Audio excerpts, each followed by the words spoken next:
एक विश्वास का प्रतीक भगवान को माना जाता है।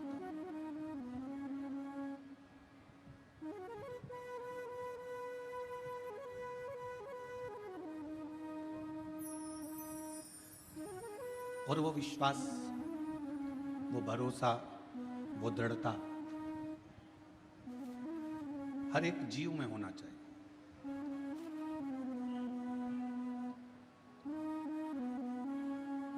जितना जितना भरोसा, जितनी जितनी दृढ़ता, जितना जितना विश्वास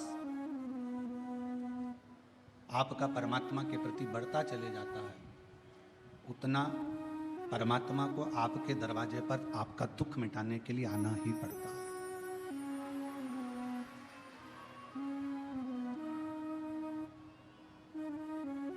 और ये विश्वास, ये भरोसा पीछे के बाद,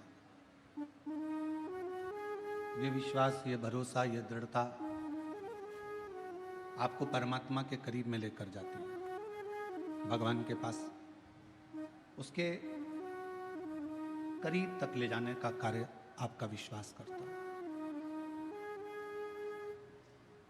पर कई बार देखा जाता है कि वो भरोसा, वो विश्वास कुछ देर तो रहता है, पर कुछ देर के बाद दिख जाता है।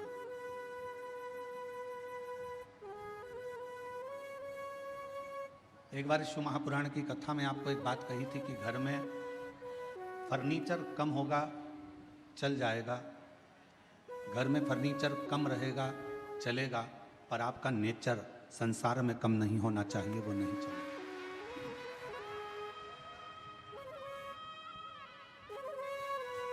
थोड़ा सोफा सेट कम होगा चलेगा, डिनर सेट कम होगा चलेगा, हाफ सेट कम होगा चलेगा, फुल सेट कम होगा चलेगा, पर आदमी अपसेट नहीं होना चाहिए। मालूम पड़े कि उसकी जिंदगी में वो अपने धन है, वैभव है, संपदा है, सत्ता है, सब कुछ है, और व्यक्ति अपसेट है, तो क्या करोगे उस धन का, उस दौलत का, इस संपदा का, उस सत्ता का, कि जिसमें व्यक्ति का माइंड ही सेट नहीं, मन ही सेट नहीं।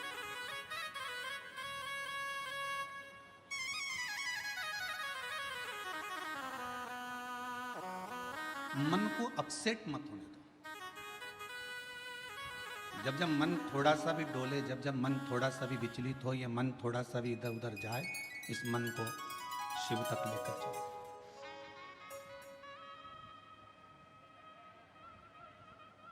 और जब यह मन शंकर तक पहुंच जाएगा कि मैंने तेरे ही भरोसे बाबा, तेरे ही भरोसे हवा उड़ती जावागी, बाबा डोर हटो छड़ीना में कटी जावागी, भोले मैं तेरी पतन, शंभू मैं तेरी पतन, हवा उड़ती जावागी, बाबा डोर हटो छड़ीना में कटी जावागी, भोले मैं तेरी पतन, शंभू मैं तेरी पतन।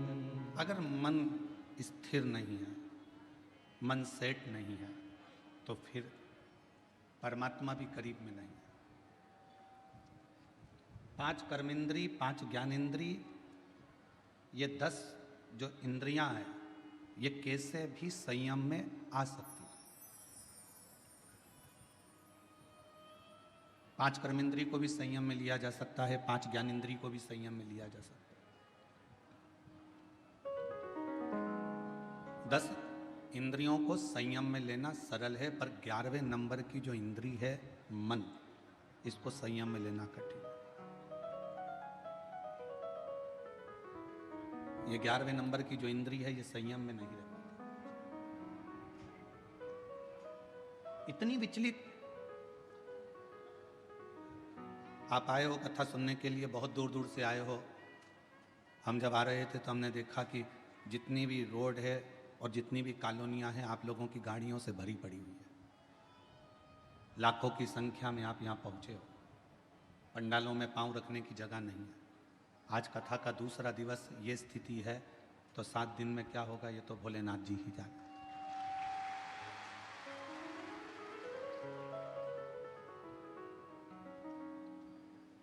अब इतनी दूर दूर से आए हो, मोटरसाइकिल वाला मोटरसाइकिल चला रहा होगा, पति गाड़ी चला रहा होगा, तुम पीछे बैठी होगी, हमारा जीजा गाड़ी चला रहा होगा, जीजी पीछे बैठी होगी, तो कंधे पर हाथ रखकर बोल रही होगी धीरे चलाओ कीचड़ हो रहा है।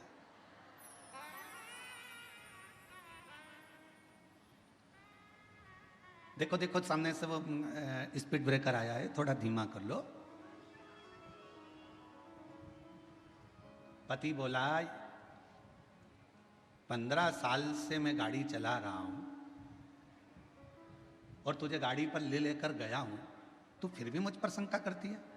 पत्नी बोली मेरे जब शादी कर कर आई थी 15 साल पहले, तुम मुझे गाड़ी पर लेकर गए थे, 3 जगह गटर में पटका था।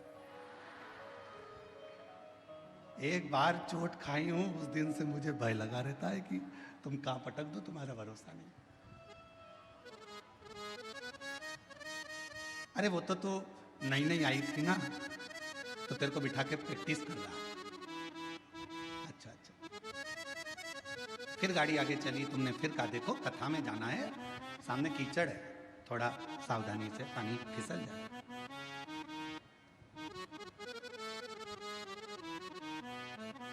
ड्राइवर गाड़ी चला रहा है, तुम बाजू में बैठी हो और फिर कह रही हो, ए भाई थोड़ा होले होले चलाओ।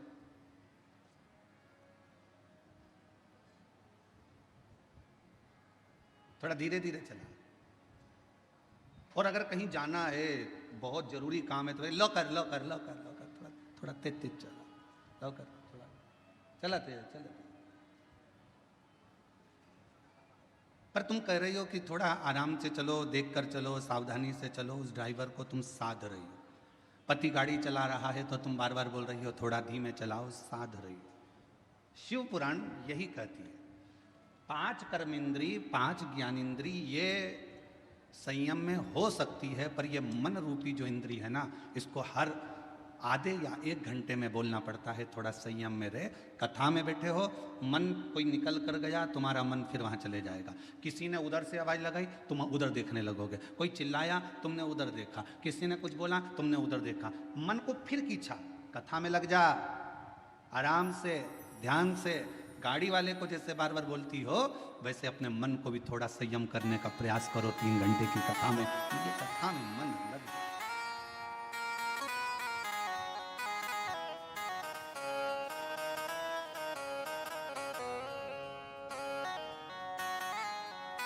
ये चित्त परमात्मा के चरणों में लगा रहे।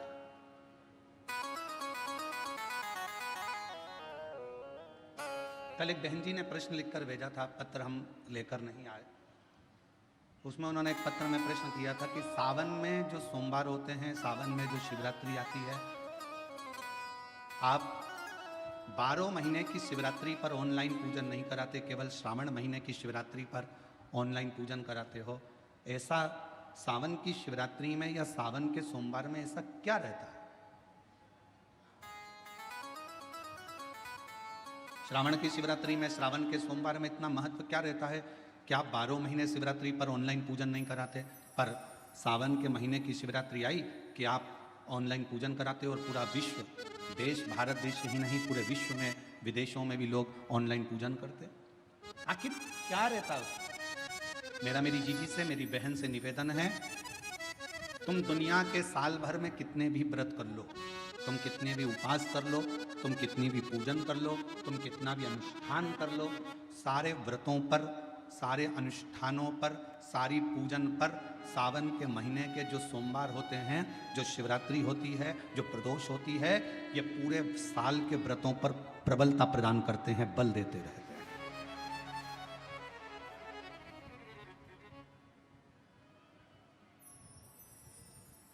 पर निवेदन है, सावन के सोमवार का व्रत करो, पर ऐसा व्रत मत करना कि तुम्हारे व्रत करने से परमात्मा को भी टेंशन हो जाए।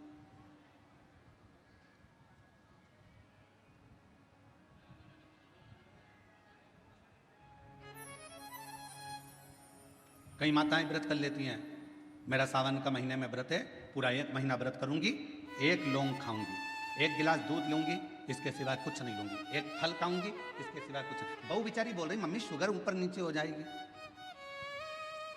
तुम्हारा बीपी ऊंचा नीचा हो जाएगा, तुम तो खाओ पियो।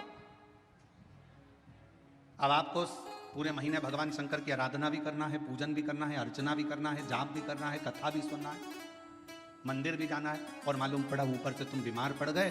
बीमार पड़ गए तो क्या मंदिर जा पाओगे? जम के तो बोलो नहीं। आराधना कर पाओगे? बैठ कर भजन कर पाओगे? कथा सुन पाओगे? नहीं। इसलिए व्रत ऐसा करना जिस व्रत में तुमको भी टेंशन नहीं, तुम्हारे परिवार को भी टेंशन नहीं, और भगवान शंकर को भी टेंशन नहीं, किसी को चिंता नहीं।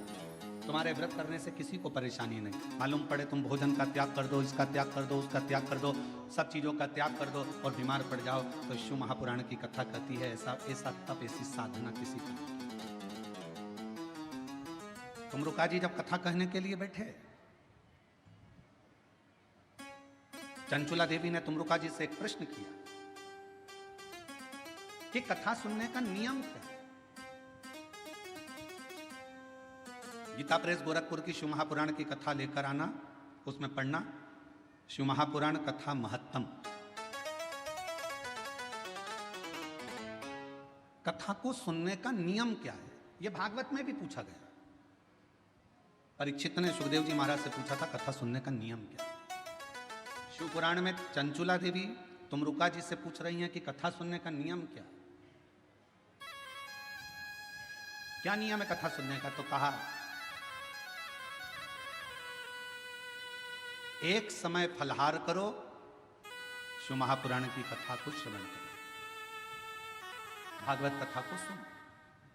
इतना ना बने, एक समय फलहार करो, दूसरे समय भोजन करो, और शिव महापुराण की कथा को जरूर सुनो।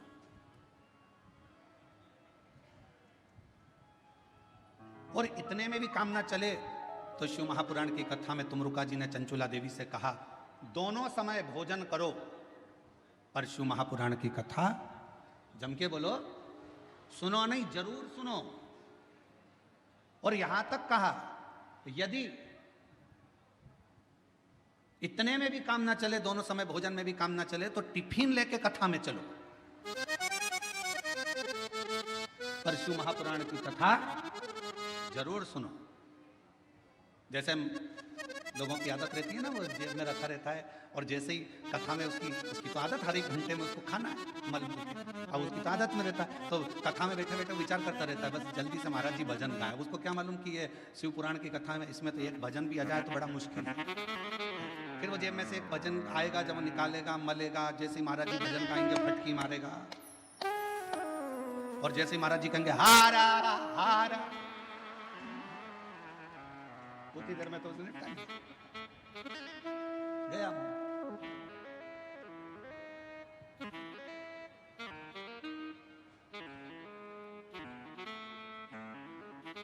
और दवा दुबू के इतनी शांति से बैठा, पड़ोसन को भी लग रहा है कितना अच्छा व्यक्ति है, आवाज तक नहीं आ रही है, उसको क्या मालूम मुंह में फंसा पड़ा है आवाज। अब ये तो शंकर जी जाने और वो जाने। उसकी पत्नी जानती थी तो उसने तुरंत कह दिया खा लिया, झूठ बोल रहे, खाओ मेरी कसम, कथा चली रही है और दोनों एक दूसरे की कसम खा मेरी कसम।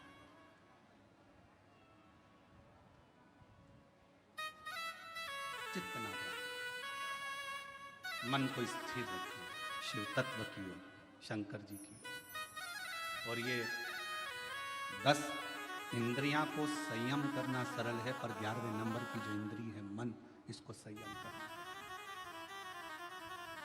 इसको संयम करना बहुत कठिन। ये मन बड़ा चंचल है, कैसे तेरा भजन करूं, जितना इससे समझाऊं उतना ही।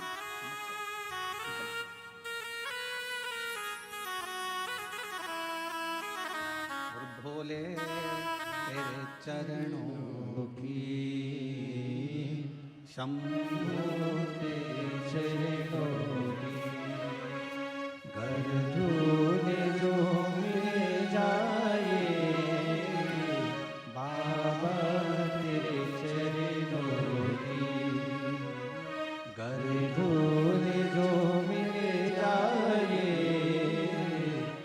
कहता हूँ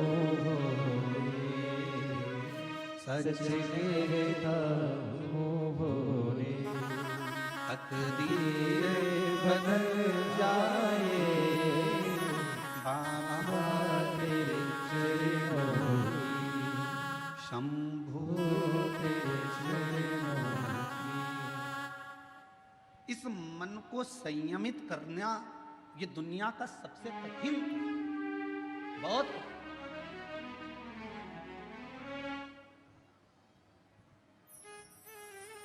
पर तुलसी बाबा ने रामचरितमानस में लिखा कि मन की स्थिरता शिव से मिलाती है। और हम शिव महापुराण की कथा के माध्यम से कहना चाहते हैं, अगर मन को स्थिर करना है तो जिंदगी में एक बार शिव महापुराण की कथा को पंडाल में बैठकर सुनो। मन की स्थिरता किसी होती है वो समझ में। मन की स्थिरता किसको कहते हैं? अभी 10 तारीख को गुरु पूर्णिमा आएगी। सीहोर में भी 5 तारीख से 9 तारीख तक गुरु पूर्णिमा के अवसर पर 5 दिवसीय गुरु महिमा शिव महापुराण की कथा होगी। पूरा विश्व, पूरा देश गुरु बनाने की एक होड़ में रहे। गुरु मंत्र लेना है, गुरु मंत्र लेना है। कोई कहीं गुरु को, कोई कहीं गुरु को ढूंढेगा। पर शिव महापुराण की कथा कहती है, अगर जिंदगी में गुरु बनाना तो शिव जैसा कोई गुरु बनाना। शिव जैसा गुरु क्यों? बीमार था चंद्र, ससुर ने श्राप दिया था चंद्रदेव को कि तेरे को काया का रोग हो जाएगा, और चंद्र की काया धीरे धीरे टपकने लगी, काया खराब होने लगी, पूरी काया बेकार होने लगी। और जब काया पूरी बेकार हो गई, एकदम दुर्बल सा चंद्रमा हो गया, तब चंद्रमा आखिरी में पूरा गलने ही वाला था। तब भगवान शंकर की आराधना करी, चंद्र को शिवजी ने अपने मस्तक पर धारण कर लिया, अपने पास में रख लिया। गुरु कैसा बनाना? शंकर जैसा कोई गुरु मिले जो ये ना देखे कि आप धनपति हो, करोड़पति हो कि रोड़पति हो, आप गरीब हो कि अमीर हो, आप ब्राह्मण हो, क्षत्रिय हो, वैश्य हो कि शूद्र हो। गुरु की दृष्टि में यह नहीं होना चाहिए। गुरु की दृष्टि में यह नहीं देखा जाता कि आप ब्राह्मण हो कि क्षत्रिय हो कि वैश्य हो कि शूद्र हो। गुरु तो गुरु होता है। मेरे शंकर भगवान ने चंद्र को भी अपने पास में रखा, मेरे शंकर भगवान ने राहु को भी अपने पास में रखा, मेरे शंकर भगवान ने केतु को भी अपने पास में रखा, मेरे शंकर भगवान ने 9 ग्रह अपने पास में रखे, और मेरे शंकर भगवान ने जब भुजंग सांप, जिसको दुनिया का कोई व्यक्ति अपने पास में नहीं रखता, कौन होगा जो अपने घर में सांप को रखेगा? कोई सांप को अपने पास नहीं रखता, मेरे शंकर भगवान ने उस भुजंग सांप को भी अपने पास रखा। कौन होगा जो भूत प्रेत डाकनी पिशाचनी पिशाचों को अपने पास रखता होगा, जिसकी भाषा तक कोई नहीं जानता, जिसके बोलने का तरीका कोई नहीं जानता? भगवान 33 कोटि देवता में कोई देवता ऐसे नहीं थे जो भूत और प्रेत को अपने पास में रख ले, डाकनी पिशाचनी को अपने पास रख लें और भूत प्रेत को अपने पास रख लें। कौन? उनकी आवाज नहीं पहचानते, कभी वो चिल्ला देते, कभी वो अपशब्द कह देते, कभी ताना दे देते, कभी अड़भंग का काम कर देते। कोई भूतों को, प्रेतों को, पिशाचों को कोई अपने पास नहीं रखता। पर शंकर भगवान ने देखा ये कहाँ जाएंगे, कहाँ जाएंगे, और उन्होंने एक बार दिल से शिव जी को पुकार लिया। शंकर भगवान ने कह दिया तुम्हें कहीं जाने की जरूरत नहीं है, तुम मेरे शिष्य बनकर रहना, मेरे पास में रहना। जिसका कोई नहीं उसका शिव है।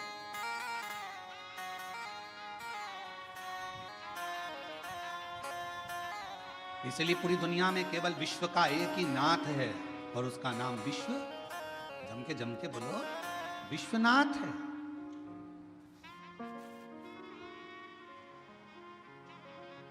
विश्वनाथ, पूरे विश्व का एक नाथ। कोई भूखा ना रहे, कोई प्यासा ना रहे, सबका पेट भरा रहे, कोई खाली पेट ना सोए, ये विश्वनाथ का कार्य है। कोई भूखा ना। और शंभु शरणे पड़ी मांगो हरि रे, दुख काटो दया करी दर्शन आपो। शंभु शरण पड़ी मांगो घड़ी रे घड़ी, दुख काटो दया करी पंढरपुर कौन कौन गया? हाथ उठाओ जरा। सब गए हो? हम भी गए। ठीक है। एक बार भगवान श्री हरि विट्ठल से पांडुरंगा श्री हरि विट्ठल से संत तुकाराम जी ने पूछा,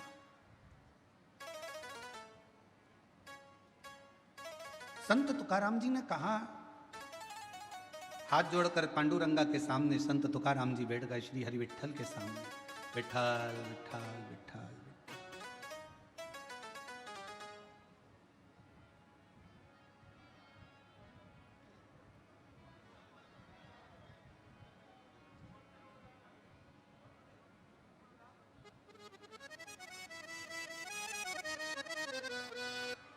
तुकाराम जी सामने। क्या बात है? सबने पूछा तुकाराम जी से, तुम विट्ठल विट्ठल विट्ठल विट्ठल भज रहे हो, क्या आपको अपने घर नहीं जाना? क्या आपको अपने घर नहीं जाना?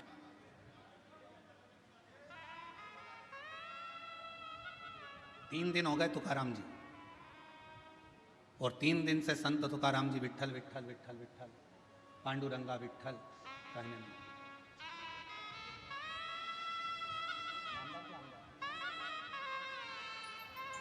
हमारे बीच में माननीय नामदार श्री संजय जी शिर साहब यहाँ पधारे हैं, सामाजिक न्याय विभाग मंत्री महोदय, महाराष्ट्र राज्य शासन के। और हमारे बीच में ही माननीय श्री प्रशांत जी बाफना जी, उद्योगपति बेंगलोर से यहाँ पर विराजमान हैं। माननीय श्री राजेंद्र जी जलान जी, जिला प्रमुख शिवसेना, यहाँ विराजमान हैं। एक बार जोरदार ताली बजाकर उन सभी का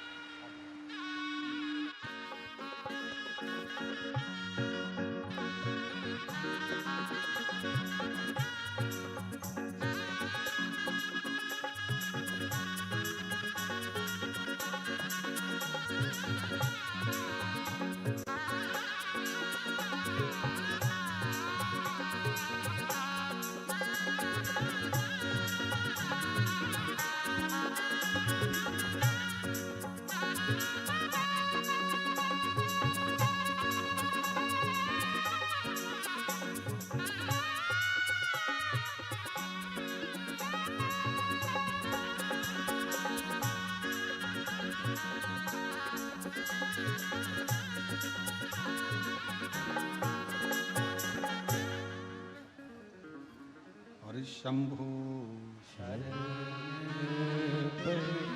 मांगो घड़ी रे घड़ी, दुख काटो दया करी दर्शन आपो।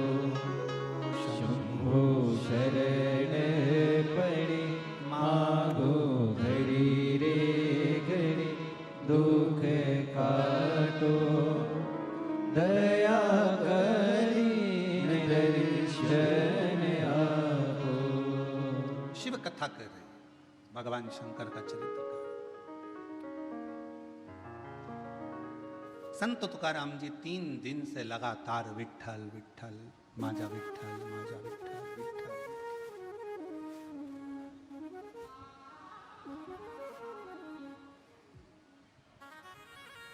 माजा विट्ठल, माजा विट्ठल, माजा विट्ठल, विट्ठल।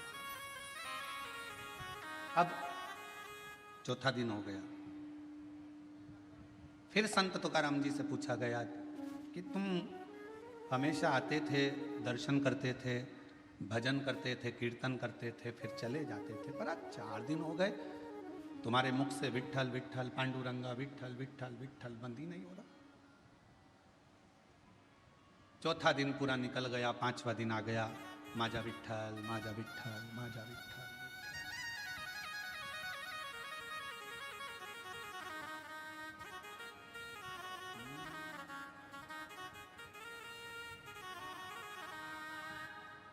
माजा विट्ठल विट्ठल विठ्ठला, माजा विट्ठल विट्ठल विठ्ठला। 4 दिन निकल गए। 5वां दिन आ गया। अब कोई पूछने के लिए नहीं आया, अब संत तुकाराम जी से पूछने के लिए स्वयं हरि विठ्ठल मंदिर छोड़कर बाहर आ गए चौक में।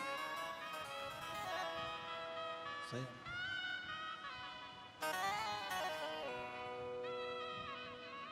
गर्भगृह को छोड़कर मेरे विठ्ठल पांडुरंगा चौक में, जिस चौक में सभी हरि विठ्ठल के भक्त, पांडुरंगा के भक्त फुगड़ी खेलते हैं, उस फुगड़ी खेलने वाले चौक में हरि विठ्ठल आए। तुकाराम जी को देखा, तुकाराम जी को देखकर पूछा, अभी तक लोग पूछ रहे थे कि तुकाराम तुम विठ्ठल विठ्ठल विठ्ठल विठ्ठल पांडुरंगा जप रहे हो, अब स्वयं विठ्ठल आकर खड़े होकर पूछते हैं कि क्या चाहता है, बोल। तुकाराम जी ने कहा, मुझे इतना सा पूछना है कि भगवान देवाधिदेव महादेव जब आपसे मिलने के लिए आए तो आपने शंकर भगवान को अपने सिर पर बिठाया, क्यों बिठाया, बस इतना सा पूछना है। हरि विठ्ठल ने कहा, शिव को मैंने अपने सिर पर इसलिए बिठाया क्योंकि उन्होंने कामदेव को भस्म कर दिया था और अहंकार का त्याग कर दिया था, तो मेरे सिर पर ना काम है ना अहम है, ना काम है ना अहम है।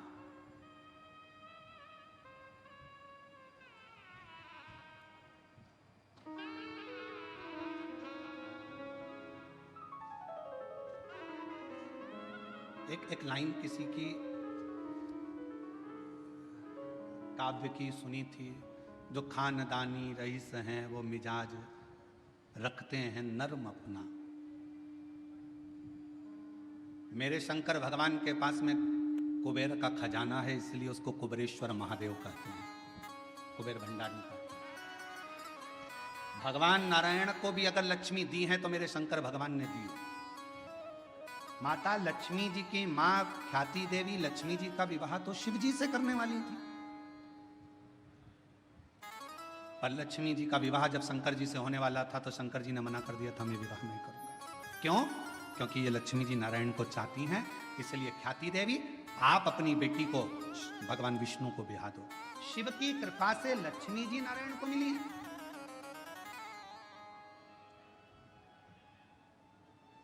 और माता लक्ष्मी को भी अगर वैभव दिया है तो मेरे शंकर भगवान ने दिया।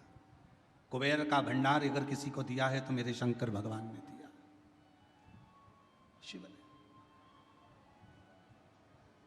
और शिव की नम्रता, मेरे भगवान शंकर की नम्रता, मेरे शंकर भगवान की शीतलता, करुणा कितनी विचित्र है। कोई आया भंगेड़ी कहकर चले गया, कोई आया गंजेड़ी कहकर चले गया, कोई आया अब शब्द कहकर चले गया, कोई ने कह दिया यह पशुओं का देवता है, इसका नाम पशुपतिनाथ। अगर पशुओं के देवता हैं, पशुपतिनाथ हैं, तो भगवान राम जी को भी रावण से जब युद्ध लड़ना था तो भगवान राम जी ने भी तप कर शंकर भगवान से वो पाशुपत्य अस्त्र को प्राप्त किया था।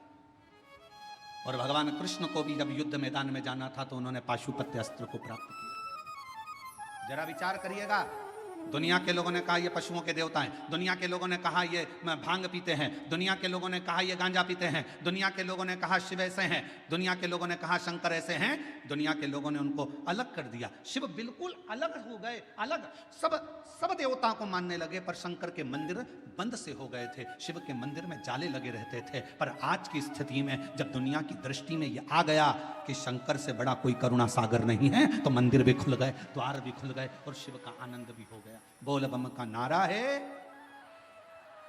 इतना धीमा बोलोगे तो कल्याण तुम्हारा है। जरा जम के बोलो, बोल बम का नारा है, सारी समस्या का हल श्री शिवाय। दुनिया की दृष्टि में आ गया कि शिव की नम्रता क्या है, दुनिया की दृष्टि में आ गया शिव की कोमलता क्या है, दुनिया की दृष्टि में आ गया कि शंकर की करुणा क्या है।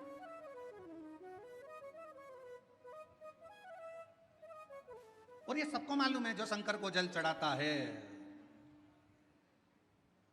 उसका कल जरूर बदलता है। जिसको अपना कल बदलना है उसको जल चढ़ाना प्रारंभ कर देना चाहिए, जरूर। और तेरी कृपा का क्या है भरोसा, कब किस पर हो जाए, जरा सी हम पर कर दो, ओ जरा सी हम पर कर दो। पर भी हो गई तेरी कृपा करुणा वो भव पार हुआ, भव पार हुआ। पापी हो चाहे जितना उसका भी बाबा उद्धार हुआ, उद्धार हुआ। गिद्ध अजामिल गणिका जैसे तेरे मन को भाई, जरा सी हम पर कर दो, ओ जरा सी हम पर कर दो। तेरी कृपा का क्या है भरोसा, कब किस पर हो जाए, जरा सी हम पर कर दो। हमने कल भी कथा में कहा था, कोई पूर्वजों का पुण्य प्रबल होता है। आपके पिता, आपके दादा, आपके परदादा, आपकी माता, आपकी दादी, आपकी परदादी, आपकी धर्मपत्नी की माता, आपकी धर्मपत्नी की माता की माता, उनकी दादी, दोनों पक्ष, एक धर्मपत्नी के मायके का पक्ष और एक पति के पूरे पक्ष, ये दोनों के 71 पीढ़ी का जब पुण्य प्रबल होता है, तब किसी परिवार में एक बार शिव महापुराण की कथा हो पाती है।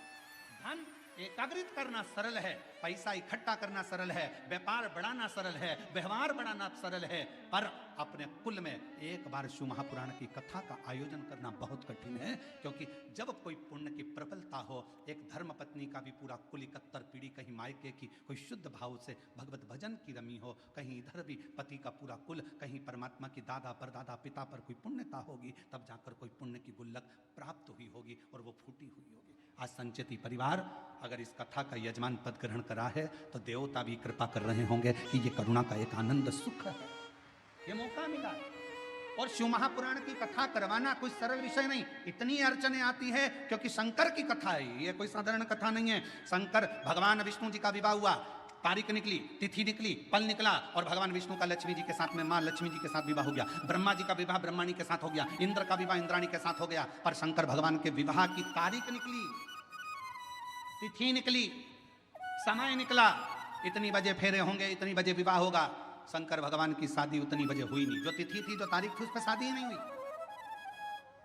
15 दिन निकल गए, सारी बारात खड़ी थी। शंकर भगवान से पूछा क्या विचार है, शादी वादी करना है कि नहीं करना है। शंकर भगवान बोले मेरा पाउडर का डिब्बा घूम गया, जब तक पाउडर का डिब्बा नहीं मिलता तब तक मैं तैयार नहीं होऊंगा, और तैयार नहीं होऊंगा तब तक मैं शादी करने नहीं जाऊंगा। अब पाउडर का डिब्बा कौन सा, इंतजार करा।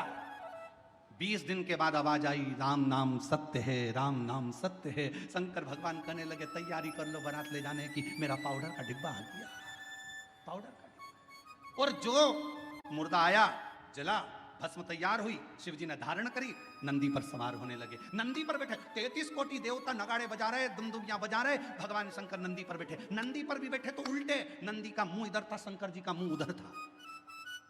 इंद्र ने जाकर ब्रह्मा जी से कहा ऐसी कोई बारात अच्छी लगेगी, शिव जी का मुख उधर है और नंदी का मुख इधर है, जरा पूछो तो सही ऐसे क्यों बैठे हैं। ब्रह्मा जी ने जाकर कहा आपकी शादी हो रही है, कम से कम सीधे तो बैठ जाओ। शंकर भगवान बोले हमारा कोई बाप नहीं, हमारा कोई भाई नहीं, बारात कैसे देखेंगे, आगे से नंदी देखेगा, पीछे से हम देखेंगे, इसलिए उल्टे बैठ गए।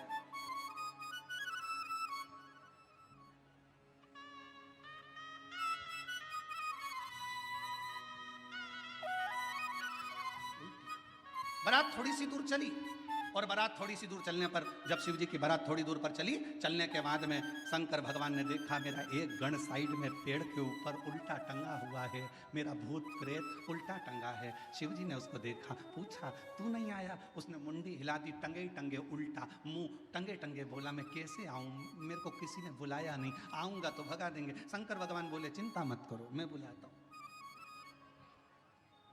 शिव जी ने डमरू खड़काया, देवताओं ने आकर कहा तुम्हारी शादी हो रही है, बैंड बाजे हम बजा तो रहे हैं, तुम्हें बजाने की जरूरत क्या है। शंकर भगवान बोले शादी मेरी तो बाजे भी मैं ही बजाऊंगा।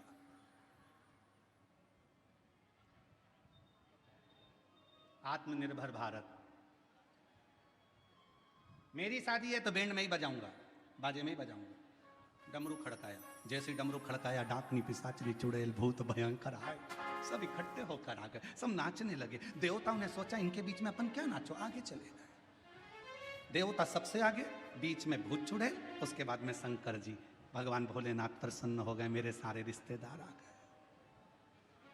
इंद्रदेव ने ब्रह्मा जी से कहा प्रभु देवता आगे नाच रहे हैं, कोई भांगड़ा कर रहा है, कोई कथक कर रहा है, कोई गरबा कर रहा है, कोई कुछ कर रहा है, पर भूत चुड़ैल जो नाच रहे हैं इनके नाचने का पता नहीं पड़ पा रहा कि ये कौन सा डांस है।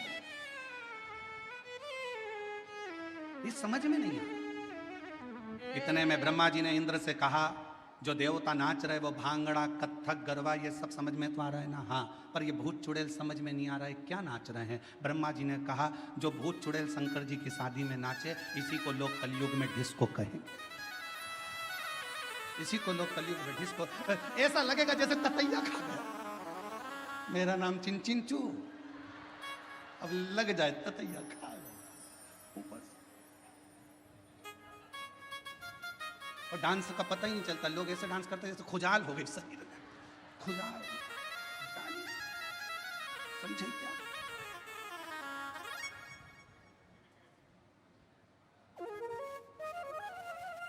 इसी को डिस्को, इसी को डिस्को। अब शंकर तो शिव है, अड़भंगे, सबको साधा मेरे शंकर ने, सब। शिव के पास कोई अहंकार की कोई भी एक परिभाषा नहीं, अहंकार का कोई संबोधन नहीं। भगवान पांडुरंगा हरि विठल से स्वयं संत तुकाराम जी पूछ रहे हैं कि शिव को आपने सिर पर बिठाया, क्यों? क्योंकि उन्होंने काम को जला दिया था, अहंकार को नष्ट कर दिया था। शिव के पास ना काम है ना अहम है, शिव के पास तो केवल एक राम नाम है, उसके सिवाय कुछ नहीं, कुछ नहीं। और कलयुग केवल नाम आधारा, सुमर सुमर ही पारा।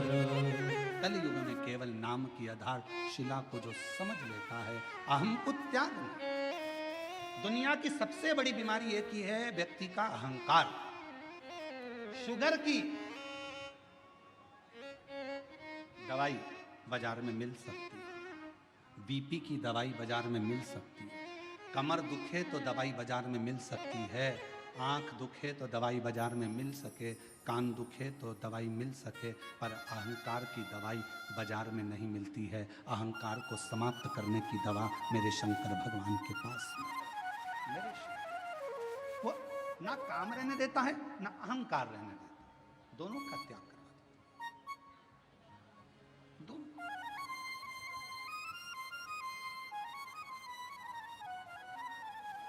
तुम जाकर देखो, राम जी के मंदिर में जाओगे तो तुम्हारे लिए आसन बिछाया जाएगा, कृष्ण भगवान के मंदिर में जाओगे तो तुम्हारा आसन भी बिछेगा, सर्वश्रेष्ठता रहे। पर शंकर जी के मंदिर में इतनी भी जगह नहीं रहती कि आसन बिछाया जाए, जमीन पूरी गीली, चारों तरफ गीला गीला। कोई इधर से आया लोटा ढोल गया पानी का, कोई उधर से आया तो पानी शंकर जी को चढ़ाना था, तेर पे चढ़ाकर चले गया। शिव है, तुम कितने भी करोड़पति हो, धनपति हो, वैभवपति हो, सत्तापति हो, चाहे तुम्हारे पास में कितना भी वैभव है, पर शंकर के मंदिर में, शिव महापुराण में और शंकर जी के दरवाजे पर अहंकार समाप्त हो जाता है। वहां तुम्हारे पास क्या है क्या नहीं वो पूरा समाप्त हो जाता है, वो तुम्हारे घर पर होगा। शंकर के दरवाजे पर तो केवल एक शून्यता रहती है, और वो शून्यता में शिव बसता है, और वो बसता है तो जीवन का कल्याण करता है। शून्यता। बेजापुर कब आया?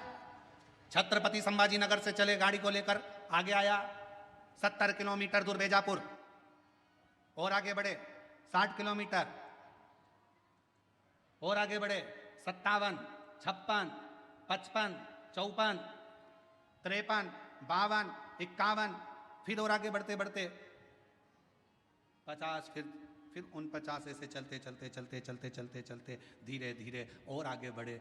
बेजापुर 10 किलोमीटर, बेजापुर से और आगे बढ़े, वहां से और आगे बढ़ते बढ़ते बेजापुर फिर 9, आप लोग बोलते जाओ 8, फिर 7, बेजापुर 6, 5, 4, 3, 2, 1, उसके बाद बेजापुर आते से ही मिलेगा 0। बोलो सही है कि गलत है? अरे जम के तो बोलो। बेजापुर कहाँ आया? जहां 0 आया, 0 आया, समझ लो वहां बेजापुर आ गया।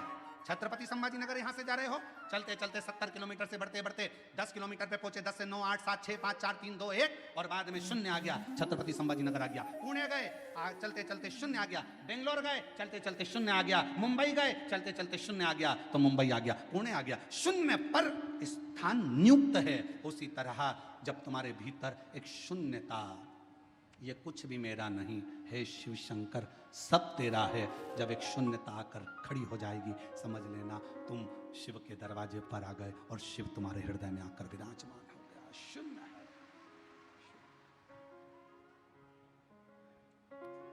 और मेरे भोले तेरा सहारा है, मेरे भोले तेरा सहारा है, मेरी नैया का तो किनारा है, मेरी नैया का तो किनारा है।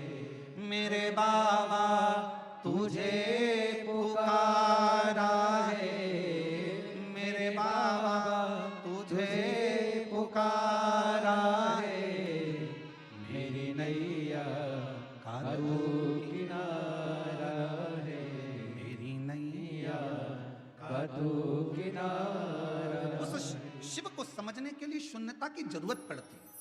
हमारे नासिक क्षेत्र में, हमारे महाराष्ट्र में प्याज बहुत होता है। बोलो सही है कि गलत है? काय की खेती ज्यादा हो रही है? प्याज की। और हमने देखा जब हम लोग कथा करने के लिए जा रहे थे, शाहदा गए, नासिक गए और भी जगह, छत्रपति संभाजी नगर आए, जब आ रहे थे, जा रहे थे, तो हमने देखा वहाँ पर प्याज के बड़े बड़े, बहुत बड़े बड़े गोडाउन टाइप के बने, और उन प्याजों के लिए इतने सारे पंखे चल रहे थे। पंखे, तो हमने गाड़ी रोकी, हमने पूछा क्यों भैया ये पंखे क्यों लगाए? तो कहा ये प्याज के लिए पंखे लगाए। बोलो सही है कि गलत? प्याज के लिए पंखे क्यों लगाए? तो कहा अगर सड़ जाएगा, गर्मी रहती है तो अंदर से सड़ जाता है, तो पंखे लगाना जरूरी है। फिर हमने देखा कि एक खटिया पर एक पिताजी बैठे थे और वो एक पुष्टे से हवा कर रहे थे। तो हमने पूछा भैया ये कौन है? तो क्या हमारे बाप है, हमारे पिता। तो हमने कहा प्याज के लिए तुमने 50 पंखे लगाए, बाप के लिए एक भी पंखा। तो फिर उस गोडाउन वाले ने पूछा तुम कौन हो? हमने कहा सीहोर वाले। अच्छा मिश्रा जी? हमने कहा। उन्होंने कहा हमारा नाम लेके तुम कहीं बोलना मती। हमने कहा कसम से नहीं बोलेंगे, तुम्हारा नाम तो लेंगे ही नहीं, पक्का। वो तो आज कथा में बेजापुर में बात निकली तो बोल दिया, पर नाम नहीं बोलूंगा, और तुम बोलोगे तो बोल भी दूंगा, नाम नहीं। लगाए प्याज के लिए 50 पंखे, बाप के लिए पुष्टा। अरे ये चमक, ये दमक, फुलवन में महक, सब कुछ सरकार तुम्हारे पिता से तो है। बाप के लिए भी एक पंखा लगा सकते थे तो जीवन का एक आनंद प्राप्त हो जाता। ये सब बहुत बहुत विचारणीय है।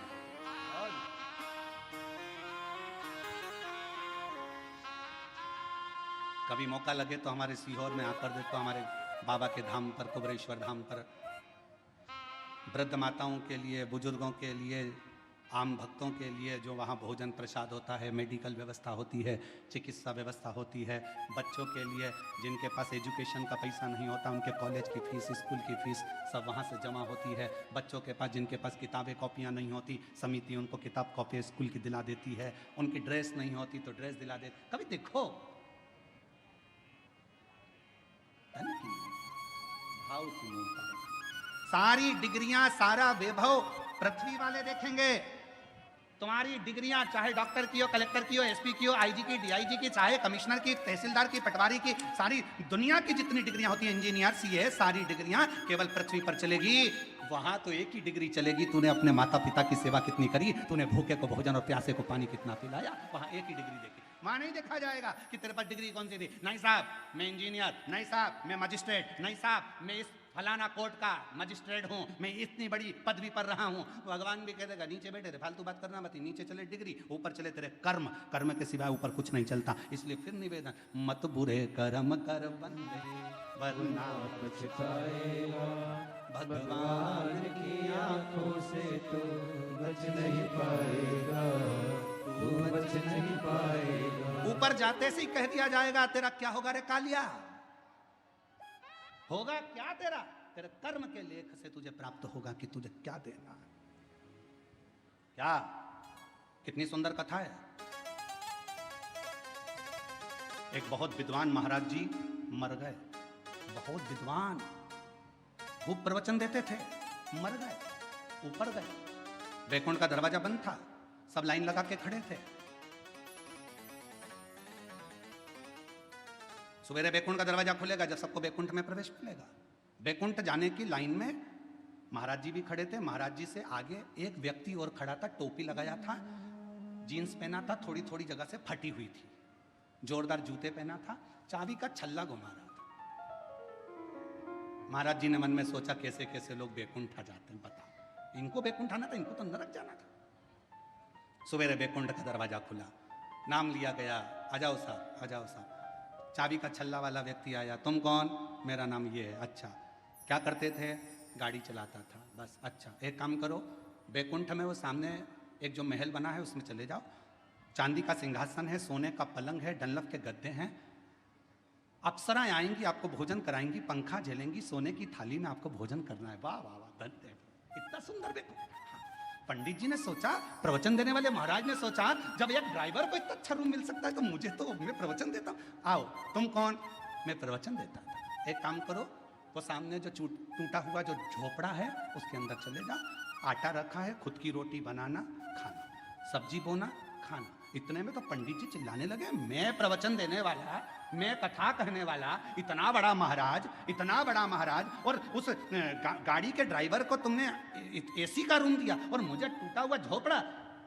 इतने में धर्मराज ने कहा, यहाँ पर न्याय चलता है। महाराज जी बोले, न्याय नहीं, यहाँ न्याय चलता है, पैसा चलता है, रिश्वत चलती है, तुमने उससे कुछ ले लिया होगा, यहाँ फालतू बात मत करो, यहाँ न्याय चलता है। तो न्याय कैसा? मैं इतना प्रवचन देने वाला, मुझे टूटे झोपड़े में भेज दिया, वो गाड़ी चलाने वाला, उसको एसी का रूम दे दिया, डनलप का गद्दा, चांदी का पलंग, सोने का सिंहासन, सोने की थाली में रोटी, यह कैसे हो सकता है? इतने में धर्मराज ने कहा, भाई यहाँ कर्म देखा जाता है। महाराज,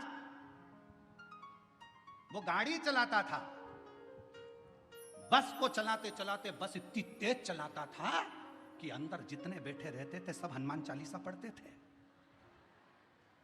जय हनुमान ज्ञान गुण सागर, जय कपीसति लोक उजागर, रामदूत अतुलित बल राम, अंजनी पुत्र पवन सुत रामा, महावीर विक्रम बजरंगी। कांपते, राम नाम लेते, भगवान को पुकारते। इसलिए वो मरा तो उसको एसी का रूम मिला। महाराज, तुम प्रवचन देते थे तो लोग दीवार से टिक टिक के सोते थे, इसलिए उसको वैकुंठ में एसी का रूम और तुमको टूटा झोपड़ा मिला। इतना कर्म का लेख देख। इसलिए मेरी जीजियों, मेरा ध्यान देना, तुम सो मत जाना।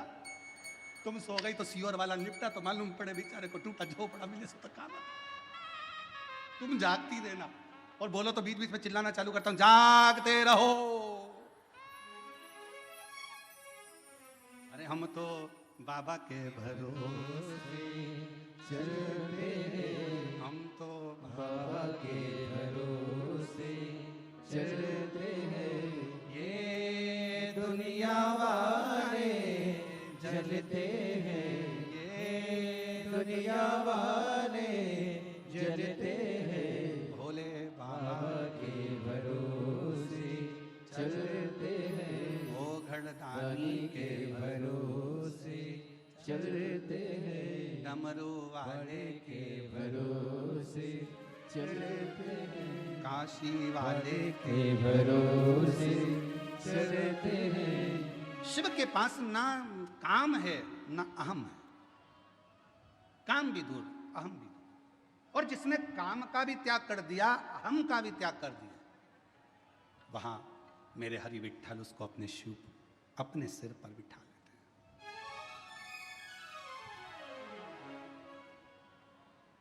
अपने मस्तक पर बिठा लेते हैं।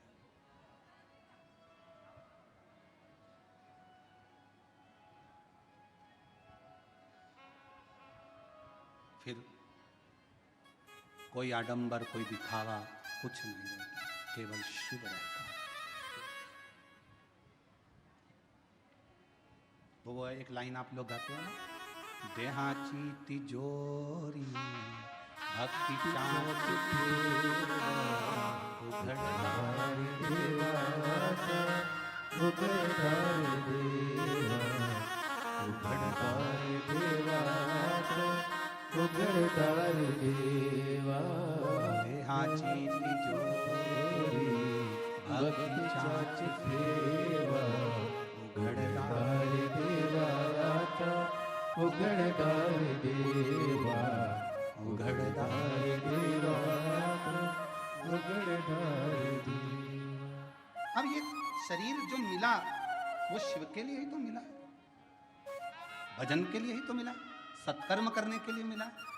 पूर्व में ना जाने कौन सा अच्छा काम किया था जो आज भगवान ने भरपेट भोजन दिया, राजसी ठाट दिया, वैभव दिया, धन दिया, दौलत दी, संपदा दी, सत्ता दी, नाम दी, शोहरत दी, इज्जत दी, घर में संतान दी, वैभव दिया, वंश दिया। ये पूर्व का कोई कर्म करा होगा, नहीं तो तुम्हारे नाम के तो कितने पैदा हुए, तुम्हारे साथ में ना जाने कितने पैदा हुए। एक ही हॉस्पिटल में कितने बच्चे उसी तारीख को, उसी तिथि को, उसी पल में, उसी घड़ी में कितने पैदा होते हैं। क्या सब करोड़पति बन जाते? क्या सबका नाम चल जाता? नहीं, तुम्हारे पूर्व में तुमने कुछ अच्छा कर्म करा था तो आज बाबा ने दिया है, आज कर कर जाओगे फिर बाबा दे देगा, और फिर कर कर जाओगे फिर दे देगा। नहीं तो एक ही नाम के राम सिंह राम सिंह राम सिंह नाम के ढेर, भानु प्रताप भानु प्रताप भानु प्रताप ढेर। 15 तारीख को जितने जन्म लिए 15 को ढेर सारे जन्म लिए। 9:15 पर जितने जन्म होंगे 9:15 पे ना जाने कितने करोड़ बच्चे जन्म होंगे, कितने लाखों जन्म होंगे। पर तुम्हारे ऊपर शिव की कृपा हुई है तो मतलब कहीं ना कहीं तुम्हारा पूर्व का कर्म अच्छा है। कहाँ कोई पिछले जन्म के अच्छे कर्म मुझे बाबा तेरा साथ मिला, कोई पिछले जन्म के अच्छे कर्म मुझे बाबा ये तेरा। पूर्व का कर्म अच्छा था, अच्छी पत्नी मिल गई, अच्छा पति मिल गया, अच्छे बच्चे मिल गए, अच्छा कुटुंब मिल गया। एक भी गड़बड़ निकल जाता तो हालत खराब हो जाती। मकान बनाने के लिए अच्छे मिस्त्री की जरूरत होती है और घर के लिए अच्छी स्त्री की जरूरत होती है।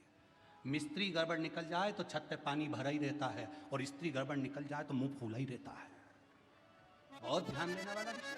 मिस्त्री गड़बड़ निकल गया, छत पे अगर ढाल नहीं दिया, सही तरह से छत नहीं बनाई, सही तरीके से मकान नहीं बनाया, बाथरूम नहीं बनाया, पानी भरा रहेगा। फिर दिन भर वाइपर से निकालते रहो और बाद में मन से कोसते रहो, ऐसा बाथरूम बनवाया पानी नहीं निकल रहा, बता उसकी जाली में फंस गया, पानी नहीं निकल रहा, वाइपर से निकाले, झाड़ू मारे तब जाकर पानी निकले, छत पे पानी भरा गया, निकल नहीं रहा। किसको दोष दोगे? मिस्त्री को। मिस्त्री ऐसा मिला, मकान बनाने वाला ऐसा मिला, अच्छा लेकर आना था, कैसा बनाया उसने, छत पे पानी भरा रहा है।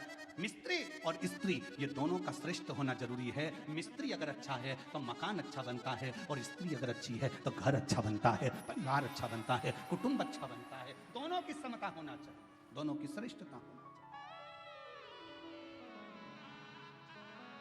और ये श्रेष्ठता आपके भीतर हो। शिव कथा कर रही है, भगवान शंकर का चरित्र कर रहा है, भगवान ओघड़दानी का चरित्र कर रहा है, भगवान हरि विठ्ठल का चरित्र कर रहा है, मेरे शंकर भगवान का चरित्र कहता है, शिव तत्व कहता है। जब माँ पार्वती मैया बाल्य अवस्था में थी तब भगवान शंकर की आराधना में लीन रहती थी, आराधना। और शिव की कृपा से, शंकर की करुणा से, उनकी उदारता से पार्वती मैया के तेज पुंज से एक प्रकाश, उस प्रकाश से जल, और उस जल से बेलपत्र का वृक्ष प्रकट हुआ। बेलपत्र और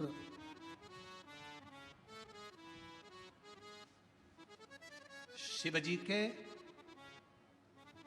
शरीर के, शिवजी के नेत्र अश्रु से, शरीर के भाग के जल से, रुद्राक्ष का पेड़, रुद्राक्ष का पौधा होता है। और माँ जगत जननी दुर्गा भवानी, माँ आदि शक्ति माँ भवानी के शरीर के तेज प्रकाश जल से बेलपत्र का पौधा होता है। बेलपत्र का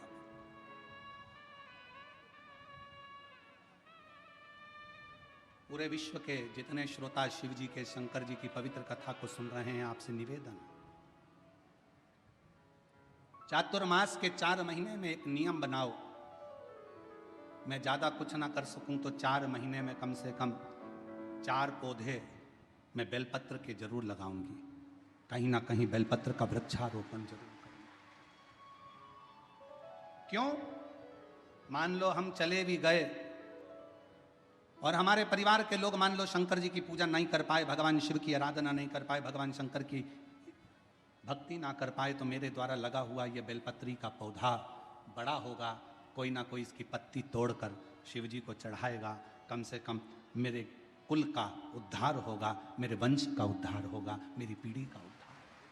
लगाओ। हम ज्यादा पौधे लगाने का नहीं बोल रहे आपसे, आपसे तो 4 महीना चतुर्मास के 4 पौधा लगाने का एक बना लो कि मुझे एक बेलपत्री का पौधा हर महीने लगाना है। और वो पौधा ऐसा मत लगाना जैसा दुनिया के राजनेता लगाते हैं, सुबह लगाते हैं शाम को बकरी खा जाती है, ऐसा पौधा ना लगाइए। बुरा लगे तो बोल देना, रे भाई हो हमारी बात का लोगों को बुरा बहुत लगता है इसलिए अभी बोल दे रहे हैं, क्षमा मांगते हो।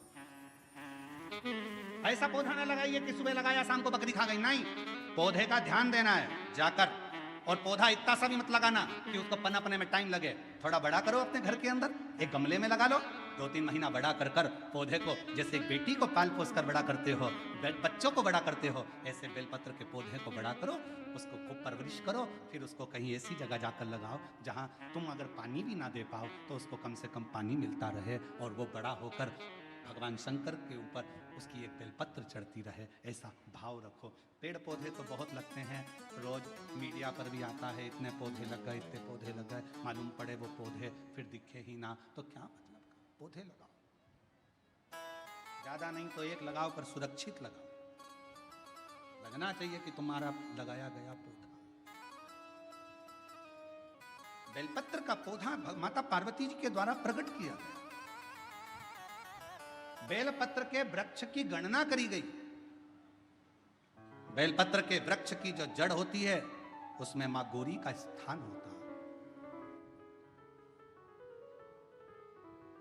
बेलपत्र की जड़ में महागौरी है, बेलपत्र के तने में माहेश्वरी है, बेलपत्र के शाखाओं में दक्षिणायनी माता है, बेलपत्र की पत्ती में मां पार्वती है, बेलपत्र के फल में मां कात्यायनी है, और बेलपत्र के उस सुंदर आनंदमय फूल में, उस फूल के अंदर मां गौरी विराजमान है।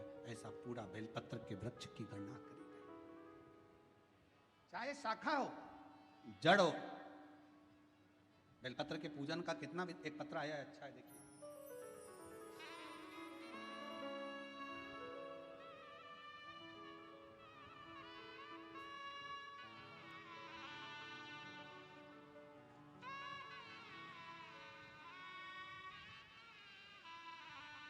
मेरा नाम प्राजक्ता चौहान, कहीं बैठी हो तो बच्चे को लेकर आ सकती हैं और बेलपत्र लेने के लिए आए।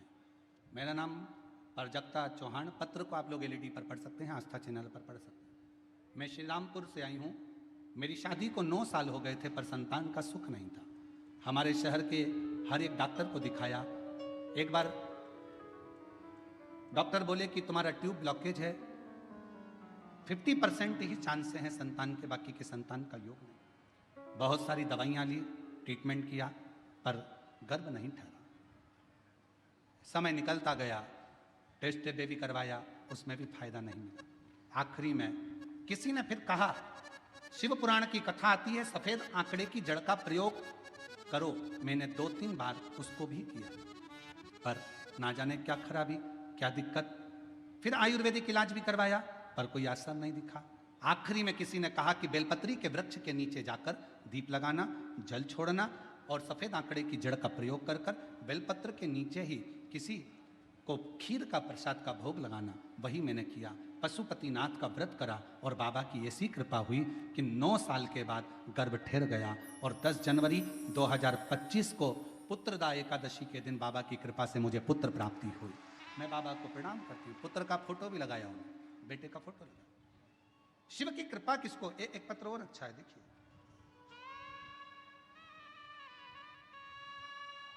मैं सु अश्विनी अमोल गायकवाड़, मेरी शादी 2016 में हुई थी पर मेरे यहां संतान का सुख नहीं था।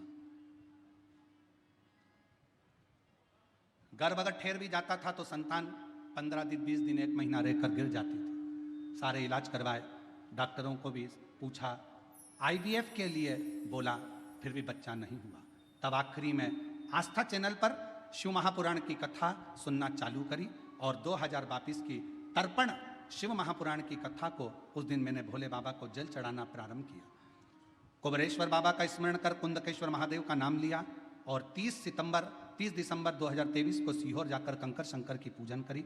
वहाँ का रुद्राक्ष लेकर आई, बाबा का स्मरण करना प्रारंभ करा और बाबा की कृपा से 2024 7 फरवरी को शिव जी की कृपा से मेरे घर में पुत्र रत्न की प्राप्ति हुई। मैं बाबा को यहाँ प्रणाम करती हूँ, नमन करती हूँ।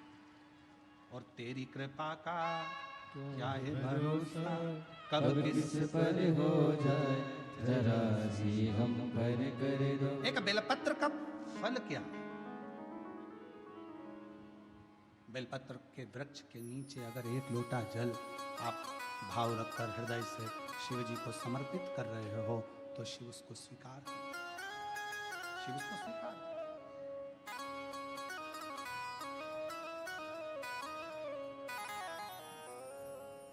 शंकर उसे स्वीकार।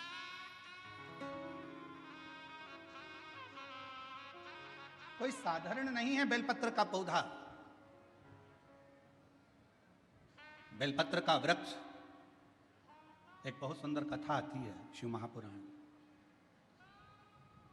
जब आप लोग ओमकारेश्वर की कथा को सुने थे तो हमने वहां पर भी कहा था कि अगर जमीन पर पड़ी हुई एक बेलपत्र अगर आपको दिख जाए तो उसको उठाकर कहीं विसर्जन में डाल दो, पर उसको पांव के नीचे मत बांधो। वो बेलपत्र का केवल पत्ता नहीं है, उसमें मेरा महागौरी आद्य शक्ति 64 योगनिया, मेरा शिव और शक्ति उस बेलपत्र के पत्ते में सदा विराजमान रहे, सदा।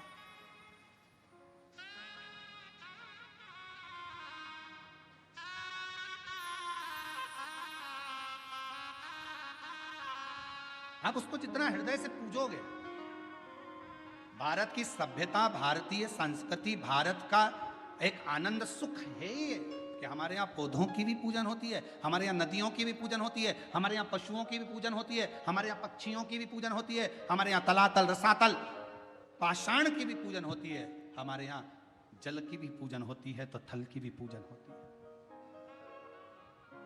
शिव तत्व।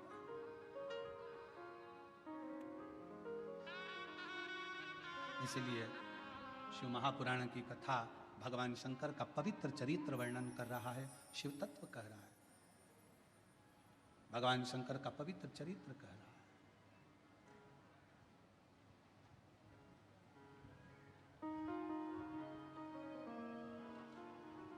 कि तेरे भरोसे मेरी गाड़ी, तू जाने तेरा काम जाने। बाबा तेरे भरोसे मेरी गाड़ी, तू जाने तेरा काम जाने। ओ भोले तेरे भरोसे मेरी गाड़ी, तू जाने तेरा काम जाने। बाबा तेरे भरोसे मेरी गाड़ी, तू जाने तेरा काम जाने। तू जाने तेरा काम जाने, तू जाने। बाबा देवाधिदेव महादेव से अपने मन का भाव दिल से प्रार्थना करिए, विनय करिए, निवेदन करो। जहाँ जगह मिले वहाँ बैठकर बाबा को अपने मन का भाव कहिए, विनय करिए, निवेदन करिए, दिल से प्रार्थना करिए, दिल से विनय करिए, निवेदन करिए। जहाँ जहाँ जगह मिल जाए वहाँ वहाँ बैठ जाओ।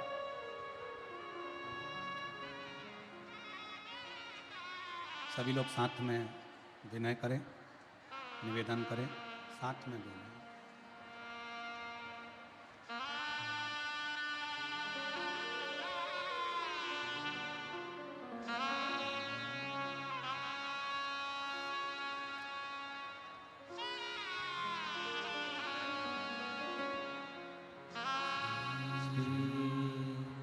शिवाय नमस्तुभ्यं,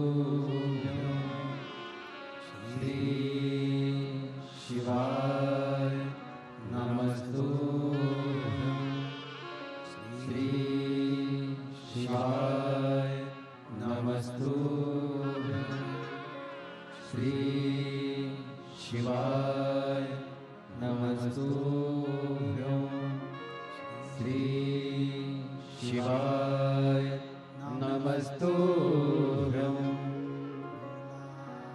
सब दुख काटो मारा भोला, सब दुख काटो मारा। शिव शंकर जपूं तेरी माला, भोले बाबा जपूं तेरी माला, भोला सब दुख काटो मारा।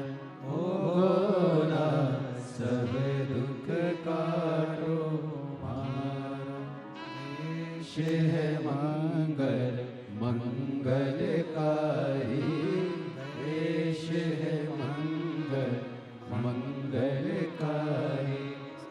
शानवासी हमारा, शानवासी हमारा, भोला सब दुख काटो मारा। हो भोला सब दुख काटो मारा।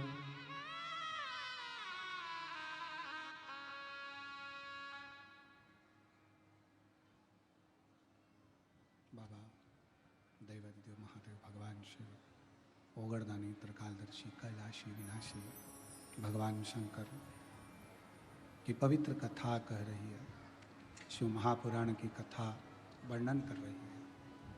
शिव तत्व कह रहा है कि शिव जी को अहम और काम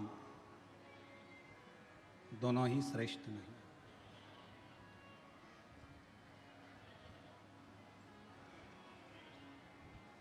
कभी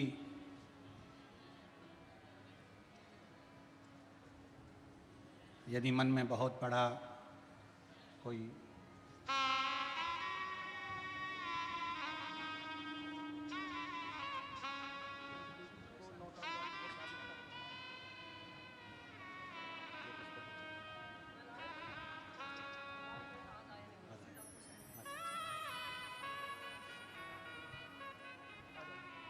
कहते हैं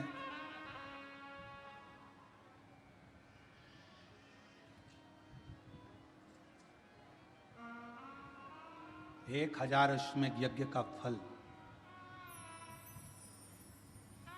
एक बेलपत्र के वृक्ष के नीचे बैठकर भगवान शंकर के मंत्र का 108 बार जाप करने से प्राप्त हो जाता है। 1000 अश्वमेध यज्ञ का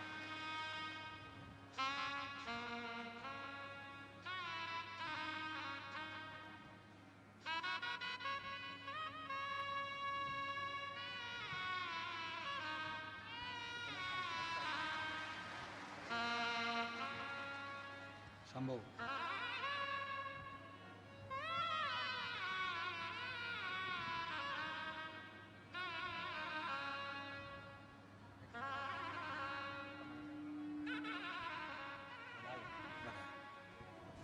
आठ साल के बाद बाबा की कृपा से प्राप्त हुआ। एक बार जोरदार ताली बजाएं।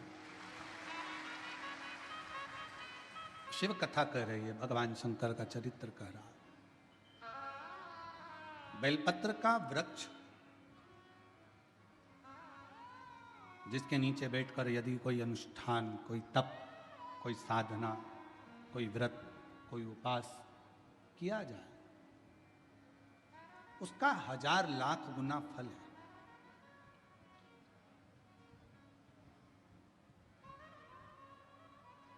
आप सभी ने एक कथा सुनी होगी कि एक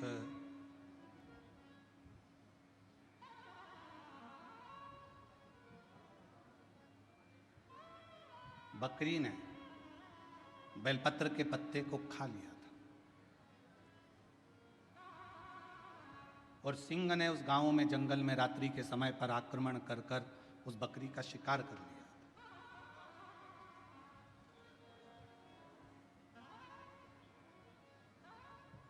और आखिरी में जब बकरी मर गई, शेर का भी अंत समय आ गया। जब उसके प्राण छूटे तो देवलोक में जब वो गया तो आखिरी में दोनों को, बकरी को भी और उस सिंह को भी, पृथ्वी पर दूसरी बार जन्म नहीं लेना पड़ा, वो शंकर के धाम में चला गया। शिव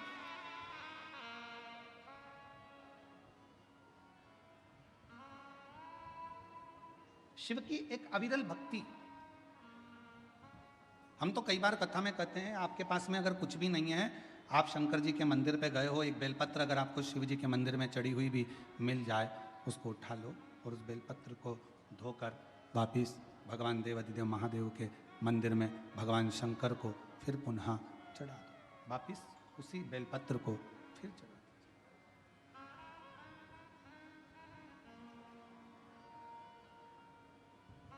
और कई बार त्रिगुणाकार, त्रिकालदर्शी, त्रिनेत्रधारी, त्रिपुंडधारी, त्रिशूलधारी मेरे देवाधिदेव महादेव को चढ़ाने के लिए अगर मंदिर में तुम्हें बेलपत्र मिले भी ना, तो अपने हाथ की 3 उंगलियों का स्पर्श भगवान शंकर को कर लीजिए और शिव के नाम का उच्चारण कर लीजिए। शिव उस बेलपत्र को स्वीकार कर लेते हैं। भाव, एक स्वच्छ भाव, निर्मल मन सो मोहि पावा। भगवान शंकर को अगर आप भाव से रिझा रहे हैं, निर्मल भाव दे रहे हैं, शिव उसको भी स्वीकार कर। मेरे ओघड़दानी कभी भी आपसे कोई वस्तु की चाह नहीं। कथा देखिएगा जरा, शिव महापुराण की कथा में एक शब्द आता है कि ब्रह्मदेव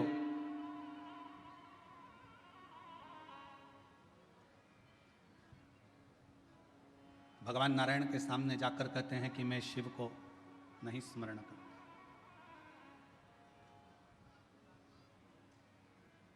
मैं नहीं जानता कौन शिव, कौन सृष्टि के रचना करता। ब्रह्मा जी ने तो अपने मन में विचार कर लिया कि सृष्टि का रचना करता केवल मैं हूं, केवल मैं। और ये मैं और मेरा का जो संबोधन है, ये अहम का संबोधन।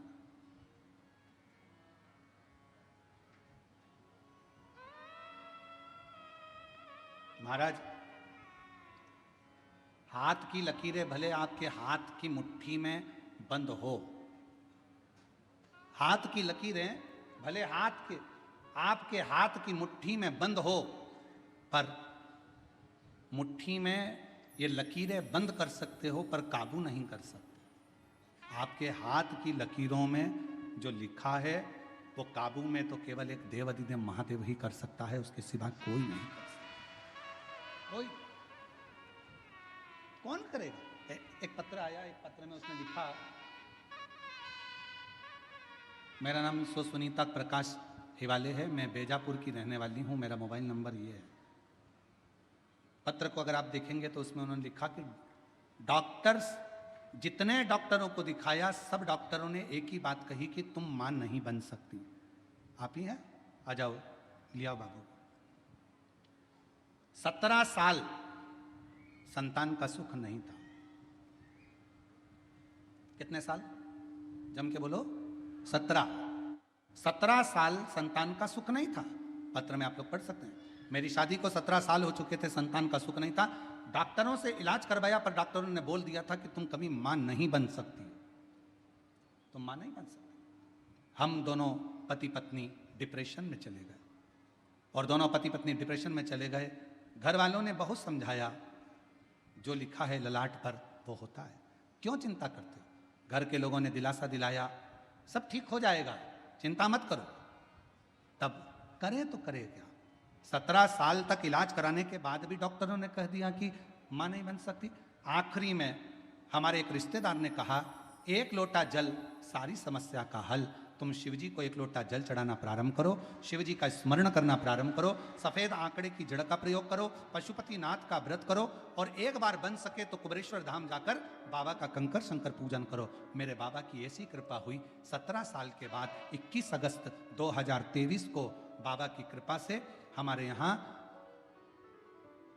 21 अगस्त 2023 श्रावण के पहले सोमवार को ही मेरे बाबा ने पुत्र रत्न की प्राप्ति कराई। मैं बाबा को यहाँ प्रणाम करने के लिए 17 साल के बाद। और एक पत्र में, मैं मैं बेजापुर से हूँ, बेंदवाड़ी बेजापुर की रहने वाली हूँ। मेरा नाम रेखाबाई नंदू कहारे है।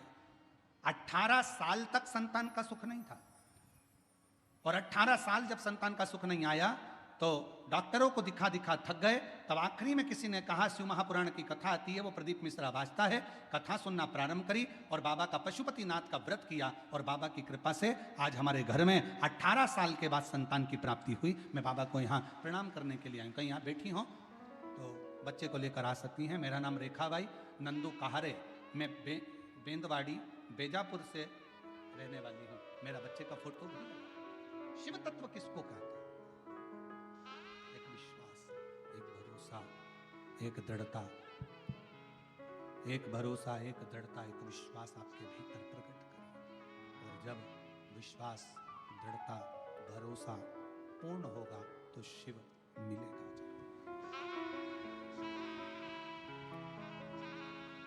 भरोसा, तेरे मंदिर में आना मेरा काम है, मेरी बिगड़ी बनाना तेरा। ब्रह्मा जी के मन में एक संशय था कि सृष्टि की रचना तो मैं करता हूं, सृष्टि का रचना करता तो मैं हूं, तो फिर शिव कौन? शिव कौन? शिव क्या? हमारे मन में भी यह भाव उत्पन्न हो जाता है कि घर में चला रहा हूं, परिवार में चला रहा हूँ, कुटुंब में चला रहा हूँ, सब काम मैं कर रहा हूँ। और सत्यता देखी जाए, अगर ये शरीर से श्वास चली जाए तो चलाने वाला तो कोई और है। हम तो केवल एक निमित्त मात्र हैं, जो हम तो केवल एक निमित्त मात्र हैं जो चलाते हुए दिख रहे हैं।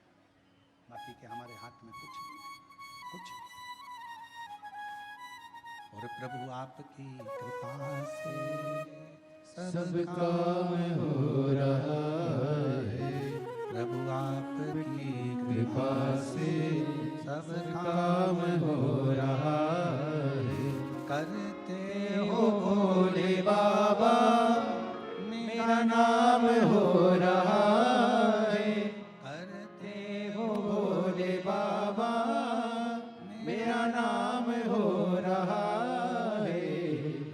आपकी कृपा से सब काम हो रहा है। भोले आपकी कृपा से सब काम हो रहा है। हम केवल एक निमित्त हैं, आप केवल निमित्त हैं, करने वाला तो वो है जो कर रहा है। ब्रह्मा जी के मन में संशय उत्पन्न हो गया।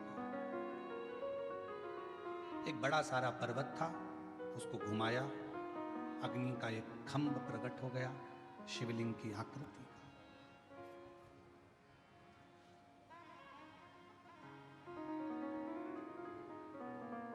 ब्रह्मा जी ने भगवान विष्णु से पूछा कि यह कौन है?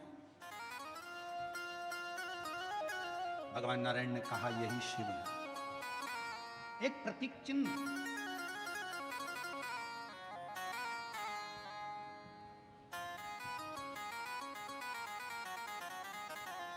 एक शिवलिंग की आकृति देखकर ब्रह्मा जी ने कहा ये शंकर है, ये शिव है। हाँ, यही शंकर, यही शिव है, यही शंकर, यही।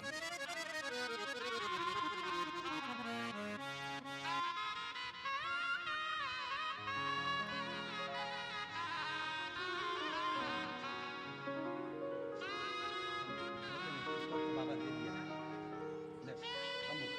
प्रणाम करो बाबा को, प्रणाम करो जल्दी से, प्रणाम प्रणाम। 17 साल के बाद हुआ है, एक बार जोरदार ताली।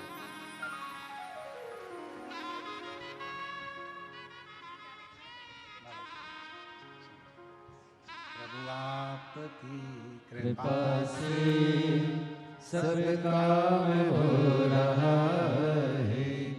करते हो भोले बाबा मेरा नाम हो रहा है। करते हो भोले बाबा मेरा नाम हो रहा। 18 साल के बाद हुआ है, एक बार जोरदार ताली बजा। प्रभु आपकी कृपा से सब काम हो रहा है। भोले आपकी कृपा से सब काम हो रहा है।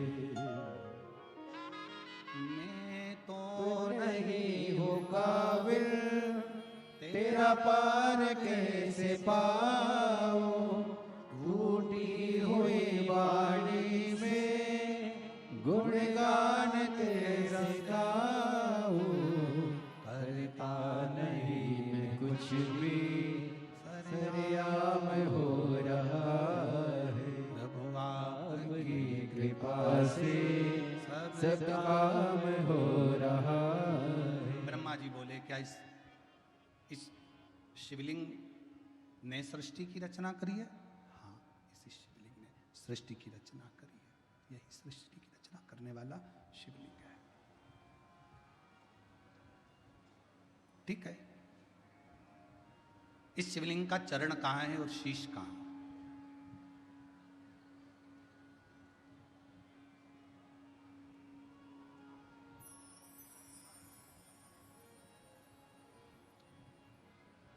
वीर शैव लिंगायत संप्रदाय में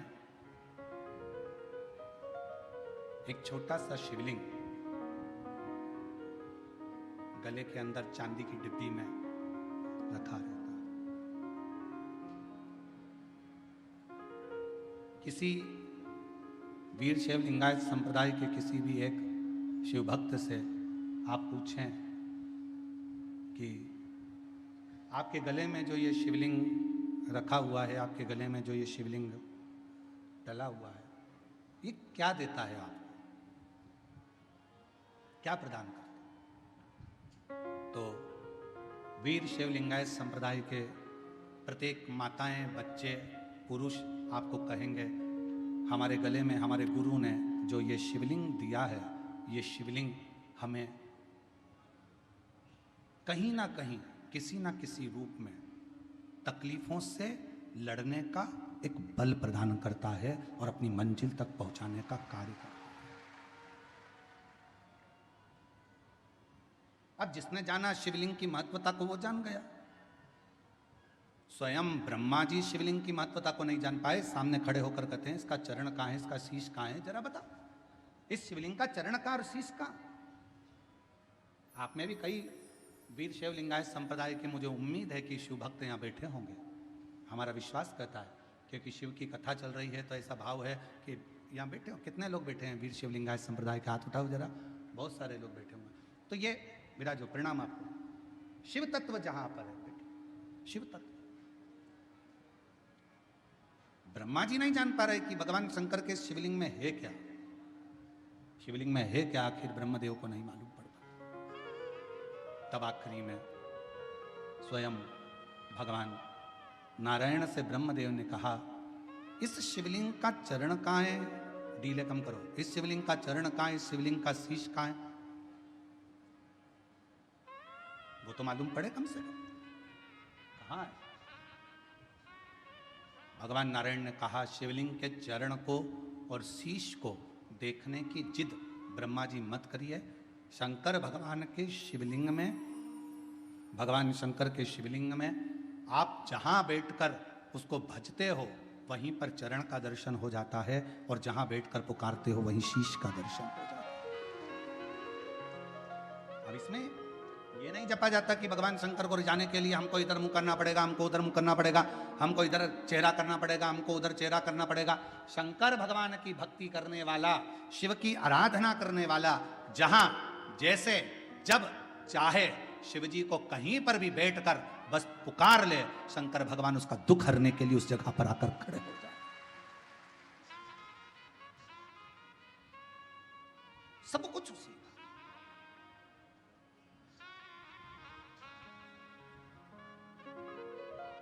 सोमवार तेरा है, मंगलवार तेरा है, लो संभालो भोले जी परिवार तेरा है। सोमवार तेरा है, मंगलवार तेरा है, लो संभालो भोले जी परिवार तेरा है। हम ये ना कहें शिव जी का वार कौन सा, किसी ने कहा सोमवार, देवी जी का वार कौन सा, शुक्रवार, किसी ने कहा गुरु का वार कौन सा, गुरुवार, किसी ने कहा सूर्य का वार कौन सा, रविवार, किसी ने कहा गणेश जी का वार कौन सा, बुधवार, किसी ने कहा शनि का वार कौन सा, तो कहा शनिवार। हमने केवल देवताओं को वारों में बांट दिया, पर शिव महापुराण की कथा कहती है शंकर भगवान का केवल एक बार नहीं है। शंकर भगवान को नित्य प्रति तुम जिस दिन पुकारना चाहो, जिस वार को पुकारना चाहो, चाहे वार में पुकारो चाहे परिवार में पुकारो, शंकर भगवान हर वार को तुम्हारे सम्मुख में आकर खड़ा हो सकता है। शिव का भक्त के लिए कोई वार की मूलता नहीं है। अरे कितना सुंदर कहा, शंकर भगवान ये नहीं देखते कि मुझे सोमवार के दिन ही मंदिर से बाहर निकलना है। शिव जी तो शिव जी हैं, शंकर तो शंकर हैं, करुणा सागर तो करुणा सागर, मेरा ओघड़दानी तो नित्य प्रति अपने शिवालय से, नित्य प्रति अपने मंदिर से, नित्य प्रति अपने शिवालय से मेरा ओघड़दानी बाहर निकलता, नित्य प्रति।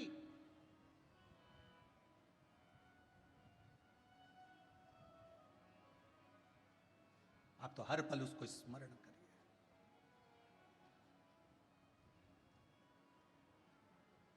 उसके बिना कुछ ठीक नहीं महाराज, कुछ नहीं। एक पत्र अच्छा है।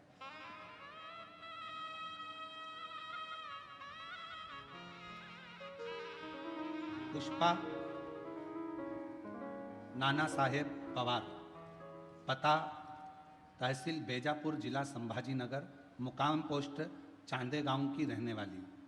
कहीं बैठी हो तो बेलपत्र लेने के लिए आ सकते। एक लोटे जल का मैं क्या वर्णन करूं गुरुदेव। मेरा बेटा 2 साल से नीट की परीक्षा की तैयारी कर रहा था पर निकल नहीं रहा था। फिर मैं सीहोर गई, कंकर शंकर पूजा की, रुद्राक्ष लाई।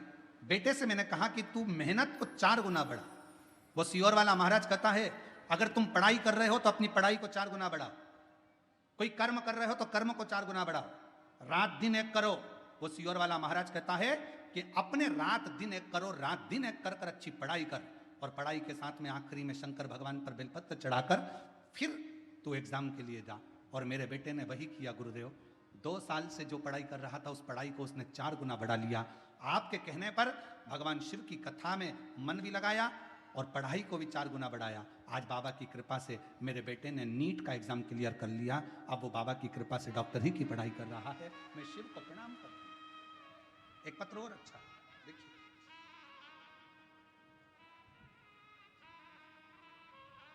मेरा नाम सो कविता अनिल इंगले, मैं लौबी बंदूक गांव से तहसील बेजापुर, जिला संभाजी नगर की रहने वाली हूँ। कहीं बैठी हूँ तो आ सकती हैं एक बेलपत्र लेने के लिए। बाबा सुनता है ये मैंने देख लिया गुरुदेव। मेरी बेटी नीट की परीक्षा पहले दी, फिर नहीं हुआ, फिर परीक्षा दी। अब करें क्या? आखिरी में उसकी हिम्मत हारी। तब मैंने अपनी बेटी से कहा, वो सीहोर वाला बाबा कहता है कि मेहनत को 4 गुना कर दो, और अपनी मेहनत को 4 गुना करो, पढ़ाई करो और ऐसी करो कि रिजल्ट तुम्हारे पक्ष में आए। बाबा के भरोसे रखकर मेरी बेटी ने तीसरी बार नेट का एग्जाम दिया और बाबा की कृपा से आज मेरी बेटी नीट एग्जाम क्लियर कर ली। बाबा की कृपा से वो MBBS की पढ़ाई में सिलेक्ट हुई। मैं बाबा को यहाँ प्रणाम करने के लिए आया। अब ये 2 पत्र अपन ने पढ़े, इन 2 पत्रों को अपन ने देखा। इसमें सीहोर वाले महाराज ने कुछ करा क्या? जम के बोलो, कुछ भी नहीं। इसमें किसने क्या करा? उन बच्चों ने अपनी मेहनत को 4 गुना करा, अपने परिश्रम को 4 गुना करा। और जब व्यक्ति कोई काम करता है और अपनी मेहनत को 4 गुना बढ़ाकर जब कोई कर्म करता है और शिव जी पर भरोसा कर कर आगे बढ़ता है तो निश्चित है वो अपनी मंजिल तक पहुंचता है। आपका काम ही ना करो, बैठे ही रहो, सोचो कि मेरी दुकान चली नहीं रही, दुकान चली नहीं रही, व्यापार चली नहीं रहा, फैक्ट्री चली नहीं रही। काम करो नहीं, मेहनत करो नहीं और दूसरे को दोष दो। पत्रिका वाले को बुलाओ, पत्रिका दिखाओ, वास्तु वाले को दिखाओ, वास्तु दिखाओ, नग वालों को बुलाओ, नग पहन लो, सबसे पूछ लो क्या हो गया। कोई कहेगा वास्तु का दोष है, कोई कहेगा पितृ का दोष है, कोई कहेगा काल सर्प दोष है। अपने अंदर का दोष देख नहीं रहे कि अपना भी तो दोष है, कि अपना अपना AC का रूम छोड़कर थोड़ा बाहर निकलें तो सही, थोड़ी मेहनत 4 गुना बढ़ाए तो सही, व्यापार को 4 गुना करे तो सही। जब अपनी लगन, अपनी मेहनत, अपना परिश्रम जब हम 4 गुना बढ़ाते हैं तो एक ना एक दिन अपनी मंजिल तक पहुंच कर ही रहते हैं। थोड़ा बढ़ाओ, थोड़ा करो मेहनत, थोड़ा परिश्रम करिए। ब्रह्मा जी के संशय को भगवान विष्णु ने मिटाने के लिए कह दिया, हाँ है, मैं सिर देखने जा रहा हूं। ब्रह्मा जी बोले मैं चरण देखने जा रहा हूं। भगवान नारायण बोले चरण मालूम था मिलना नहीं है, वापिस आ गए। शीश देखने ब्रह्मा जी गए, गौ माता को लिया, केतकी के पुष्प को लिया, दोनों को लेकर आ गए, दोनों को सामने खड़ा कर दिया। भगवान नारायण की साक्षी में, भगवान विष्णु की साक्षी में। ब्रह्मा जी ने पूछा भगवान विष्णु से, क्या आपको शिव जी का चरण मिला? भगवान नारायण ने मना कर दिया, चरण नहीं मिला। शंकर भगवान ने कह दिया, आपने मेरे सामने सत्य बोला, आज से आप सत्य नारायण के रूप में पूजोगे। बोल सत्यनारायण भगवान की जय। सत्य के रूप में आज से आप पूजे जाओगे और जगत में सत्य पूजाता है।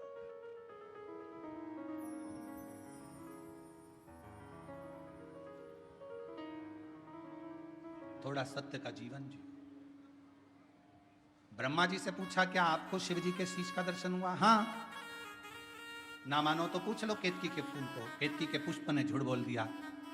शिवलिंग में से आकाशवाणी हो गई, ये केतकी का फूल झूठ बोलता है। श्राप देता हूं, भगवान शिव बोले, ये केतकी का पुष्प शंकर पर कभी नहीं चढ़ेगा। गौ माता ने झूठ बोला। शिव जी ने कहा, सारा शरीर पवित्र रहेगा पर मुख अपूज्य रहे।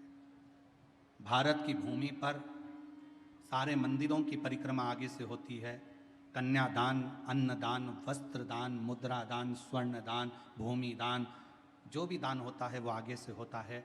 भारत की भूमि पर केवल एक दान गौ माता का जो होता है वो आगे से नहीं, गाय की पूंछ पकड़कर पीछे से किया जाता है, क्योंकि गौ माता ने झूठ बोल दिया। एक झूठ गौ माता बोल दी थी, एक झूठ। और किस लिए? केवल एक रोटी के चक्कर में, कि घर में पहली रोटी बनेगी तो गाय तेरे को मिलेगी। तुझे झूठ बोलना है शंकर भगवान के सामने चलकर। और शिव जी के सामने जाकर गौ माता ने झूठ बोल दिया कि ब्रह्मा जी को शंकर भगवान का शीश दिख के दर्शन हो गए। बस वो झूठ गौ माता के लिए शिव जी ने कह दिया, गौ माता तू जगत की मां होकर तूने झूठ बोला। सारी परिक्रमा आगे से, गौ माता की परिक्रमा पीछे से चालू होती है, पीछे विराम होती है। झूठ। और सुन, हे ब्रह्मदेव सत्य बोलो। ब्रह्मा जी ने कहा यह आकाशवाणी झूठी है। शंकर भगवान ने अपने पांव के नख को तोड़ा, फेंका, काल भैरव प्रकट करा, जाओ ब्रह्मा का सिर काट दो। ब्रह्मा जी का सिर कटा, कटा हुआ सिर लुढ़कता गया। ब्रह्मा जी के कटे हुए सिर से जो रक्त बहा, उससे कर्मनाशा नदी प्रकट हो गई। आज भी कर्मनाशा नदी भारत की भूमि पर उत्तर प्रदेश में बहती है। भारत की भूमि पर केवल एक नदी ऐसी है जिसके पानी को कुत्ता भी नहीं पीता है, पक्षी भी उसमें चोंच नहीं डालता, वो कर्मनाशा है। क्यों? क्योंकि कर्मनाशा में अगर हमने हाथ धो लिया, पानी का छींटा ले लिया, तो वो कर्मनाशा का जल ऐसा है कि वो हमारे पूर्व में किए हुए सारे कर्मों का नाश कर देता। कटे हुए ब्रह्मा जी के शीश को देखा तो कहा, इसको कुछ कृपा करो। नारायण बोले तो बट वृक्ष बना। बड़ का कौन पूछेगा वट वृक्ष? शिव जी ने कहा कि मैं स्वयं वट वृक्ष की छांव में बैठूंगा। इस वृक्ष की छांव में मैं बैठूंगा तो मेरा नाम बटकेश्वर महादेव। शिव जी का एक नाम बटकेश्वर महादेव हो गया। भगवान ओघड़दानी बड़ के पेड़ की छांव में बैठे, जनमानस का कल्याण करने के लिए। शिव तत्व भगवान शंकर ओघड़दानी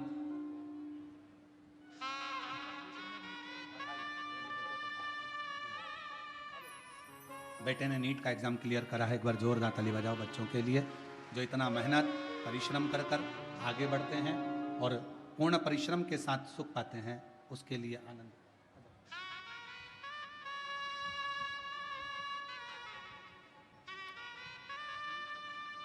बेटी ने नीट का एग्जाम क्लियर करा, उसके लिए एक बार जोरदार ताली बजाओ। साधु शिव तत्व कह रहा, सृष्टि का वर्णन आया। भगवान शंकर ने अर्धनारीश्वर स्वरूप का दर्शन कराया। अर्धनारीश्वर भगवान हमारे बीच पधार रहे हैं। जोरदार ताली बजाकर स्वागत वंदन।